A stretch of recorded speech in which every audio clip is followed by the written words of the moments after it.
Hello, welcome to episode 6 of Patrons and Partnerships.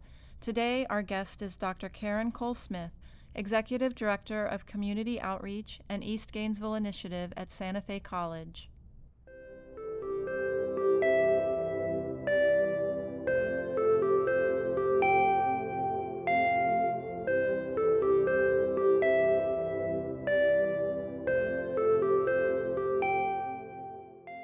So thank you for being here, and would you please introduce yourself and your organization or organizations and affiliated programs? It's a pleasure to be here as well. I'm Dr. Karen Cole-Smith, Executive Director of Community Outreach and East Gainesville Initiative at Santa Fe College, where I have served in various capacities for more than 3 decades. What inspires you to be so involved in supporting our community? Well, I'm basically inspired by what is referred to as servant leadership, the concept by Robert K. Greenleaf. And that concept really focuses on serving first, followed by leadership principles that helps you to be a good leader, which includes such characteristics as empathy, listening, and respect of diverse opinions. I also see my job as a ministry, not really a typical job, but a job that is really from a 24/7 job where I'm always available to help meet the needs, the educational needs of the people in the community. The other thing that inspires me is the excitement of residents who want to do more and learn more.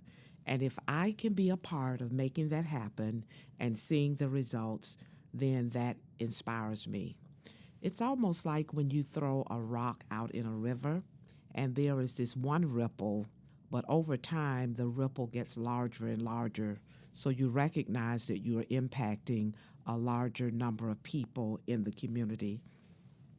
I live by the book of Micah, chapter 6, verse 8, which says, "He has shown you what is good, and what does the Lord require of you? To act justly, to love mercy, and to walk humbly." And so I want that to be evident in all that I do in helping to empower people in the local community. That's really what inspires me. I do believe there is enough blessings to go around so that all of us can benefit as we meet people at every level. This isn't a scripted question, but just in response to what you just said, do you recall how early in your life did this drive and passion to serve others, when did that begin for you? Well, I was raised by my mother, who's a teacher, and also by my grandmother, who served in the community and served in the church. So I think a combination of the messages that I received from them really contributed to my wanting to give back and serve. I think most of us are familiar with the phrase, "To whom much is given, much is required." And so I do believe that and feel like as long as I'm here on this earth, I want to serve and give and make a difference.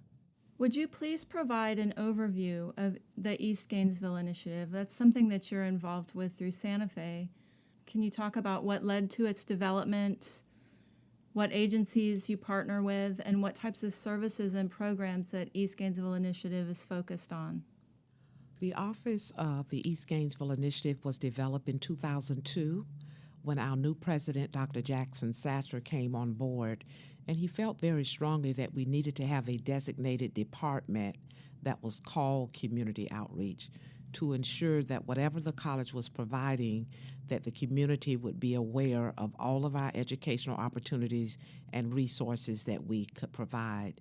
And so with that, we're now going into our 19th year of providing services via the Department of Community Outreach, East Gainesville Initiative. But the entire college is serving in many capacities, and many of the departments are focusing quite a bit on the persons and residents in East Gainesville. Some of the partners that I work with are obviously the Alachua County Library. Thanks for all you do. The Alachua County Public Schools, the Chamber of Commerce, Howard Bishop Community School, Women Working with Women. We partner with more than 20 plus faith-based churches in East Gainesville, the Alachua County Jail, Catholic Charities, Gainesville for All, Black on Black Crime Task Force, the University of Florida Office for Diversity, BOLD, Overt Leaders of Distinction, Youth Bill, Community Code Incorporated, to name a few. There are close to 70 plus community-based partners that EGI is connected with. Now, how do you measure the impact of East Gainesville Initiative on the community it serves? The first question we ask is, are people benefiting from the services that we provide? And so as long as we get the testimonies back and we're able to see the evidence through data and research, then we know that we are doing a good job. Also, we know that there's a great need in the community for vocational and technical programs. So as we continue to hear about the need, then the college remains obligated to creating and developing additional programs to serve those residents. For example, one of our most recent programs is what's called the Rapid Credentialing Program, where we're trying to develop more short-term programs so that persons won't have to remain in school for 2, 3, and 4 years, but they also can find quality work and have access to good-paying jobs in some of the short-term programs. This also is not scripted. Yesterday, I was driving down University Avenue in Midtown and noticed how quickly the new building is going up. Will the program that you just mentioned, will it be housed in that location? I think it's great that the new building is going up, and I'm hoping that it will offer more opportunities for people on this side of town without having to travel, people that may have transportation issues, things like that. Will the program that you just mentioned be accessible through the new building? Absolutely. And I want to stop here because at the EGI Forum, the annual forum that we have each year, the keynote speaker is going to be the president, Dr. Paul Brody. And at that time, he is going to give a vision to the community in terms of, how our new building will continue to support programs and initiatives and residents in East Gainesville. So I don't want to give specifics right now because he will be given the vision for how the building will be used in the coming year. But we do know that in the next year and a half, the building will be complete. I'm very excited for it. I utilized that location, the downtown location, when I was at Santa Fe. It was so much easier for me to access classes there. So I'm really excited for the increase in size, more classes, more opportunities. And we are too. At the current Blanc Center, persons still can come to that center and complete their degrees because we make a conscious effort to offer, all of the programs, all of the prerequisites, and all of the services that students would also receive, at our Northwest campus. So building this new building is just an expansion of what, we are currently offering at the Blount Downtown Center. You asked about the impact of the program. There are two other programs that I wanted to mention, or one other program that I wanted to mention under one other program that I want to mention under literacy. At the Alachua County Jail, we have a Read to Me program, and that allows incarcerated men to stay in contact with their children through this literacy initiative. And so we keep up with the data and the research to show that it really does build the reading skill levels of those fathers because they are excited and encouraged because they have that continuous relationship with their children.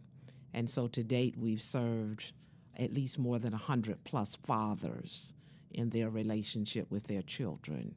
That's really great. Do you have any follow-up with the fathers once they're released? Yes, the Alachua County Jail is maintaining that data, and it can be accessed. I don't have her name right now, but she is maintaining the data over time. You're also involved with the Children's Trust of Alachua County. Can you please tell us about your involvement with that organization and how you became involved? Okay, the Children's Trust of Alachua County funds and supports a coordinated system of community services that allows all youth and their families to thrive. I think most people know that as we look at the vision statement, we want to make sure that there is equitable access and opportunities for all children and families in Alachua County to ensure that every child reaches their maximal capacity. In terms of how I was selected, there were, more than 70 plus applications for persons to serve on the board. They were narrowed down to 15 applications by the Board of County Commission, and then the Board of County Commission sent those names to Governor Ron DeSantis, who ultimately made the decision for the final 5. And so I'm glad and honored to have been selected and currently serve on the board of the Children's Trust. What do you feel is the value in community engagement, volunteerism, and activism? And how would you encourage more citizens to become involved? Okay, the value in community engagement for me is just getting to really know the persons that you're serving. It's one thing to say that you want to serve, but you really don't know a whole lot about the people. So I think you have to take the time to get to know those persons. And that's very time consuming. Anyone who works in community outreach knows if you're not willing to invest the time and the energy and the passion into finding out more about the people you serve, it's going to be very difficult for you to do a quality job in the area of community outreach. And then you have to listen. Listening is a skill, and you have to take the time to listen to their voices and really hear what they are saying. When you listen, you're really giving the persons that you're listening to power, and they feel empowered. And what you're really saying to them is, what you have to say is valid. I'm giving what you're saying credibility. And I'm saying to you that I value what you're going to say. But most importantly, you're saying is, after all of the listening, I want to do something. I want to make some things happen. And so as a result of those voices, what programs am I going to create? What initiatives am I going to implement as a result of what you have said? So often in the community, we hear residents say, well, we had a task force and we had a committee, but what happened? What are the results of that? So I think as a leader and as a community college, we have an obligation to not only put ideas forward and listen, but we have an obligation to create and design programs that actually meet the needs of the people. And so when we developed the East Gainesville Initiative, we did not, as a college, say, here's what we think you need. We went out and we developed various focus groups, and we talked to the people and we said, tell us what you need. If you had to identify the top 6 priority areas, what would those 6 areas be? And we have not wavered. Over the 19 years, we have not wavered from what the people have identified as most important. Workforce development, educational outreach, literacy, technology outreach, connections with the faith-based community, parent empowerment. Those were the 6 key areas then. They remain the 6 key areas.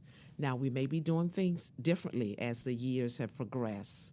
We may have created more innovative programs based on the increasing needs, but those are the 6 priority areas that were defined and identified by the community.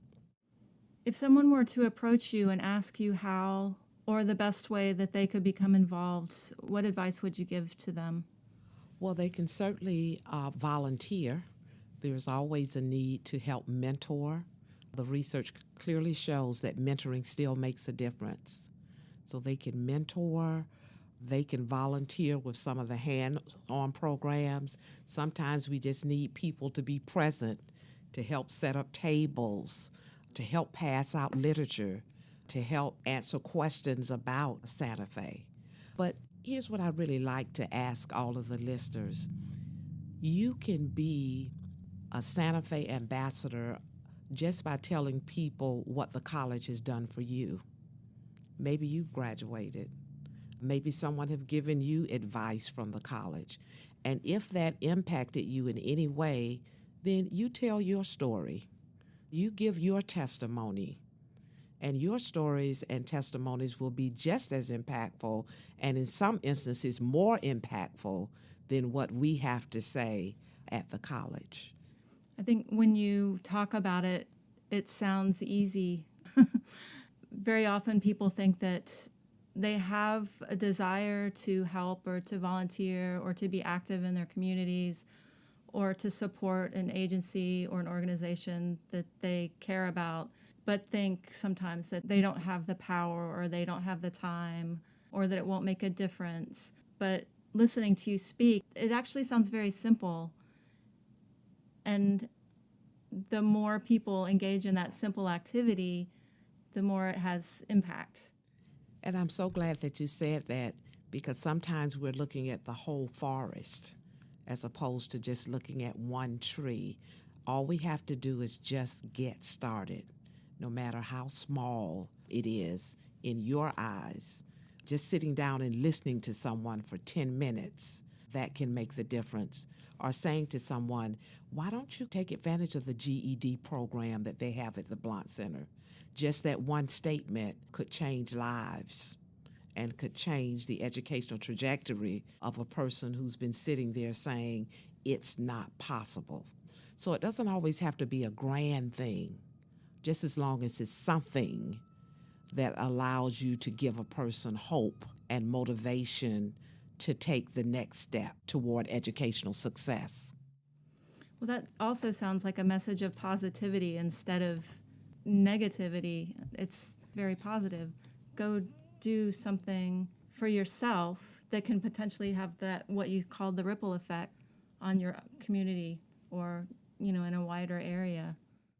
And share your story.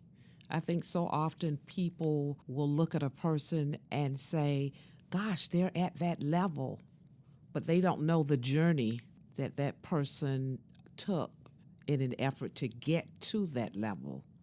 And so we should never be afraid or ashamed to tell our story, because that's just a continued confirmation of, if you get started, and if you work hard, and if you connect with people who want to help you, then you too can have the educational success that you want.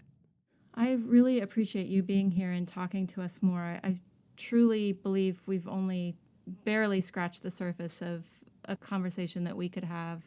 But for now, is there anything else you would like to share with us? Yes, this past year, we've talked about so much loss as it has related to the pandemic. And for the listeners, I just want to continue to highlight that there's still much to gain through educational opportunities. So when you hear about new programs or new initiatives or additional resources that we have at the college, I'd like to encourage you to take advantage of those resources. The people are there, the staff, the mentors. We are available to help you. And all of the partners that I mentioned earlier, we're working collaboratively to make a difference. It's not about any particular partner or any particular agency, but we're working together for the greater good. And just to remind you that you can't lose hope, because education is the greatest gift that we can give to people. That is what really empowers us, and that is what motivates us to move to the next level. So take the first step, and we'll help you take the second step. I think we will end on that. A truly, truly great statement. So, Dr. Cole-Smith, thank you so much for being here. I hope that we can have you back relatively soon. But thank you again. I really appreciate it. And thank you for all the good work that you do. You're welcome. My pleasure.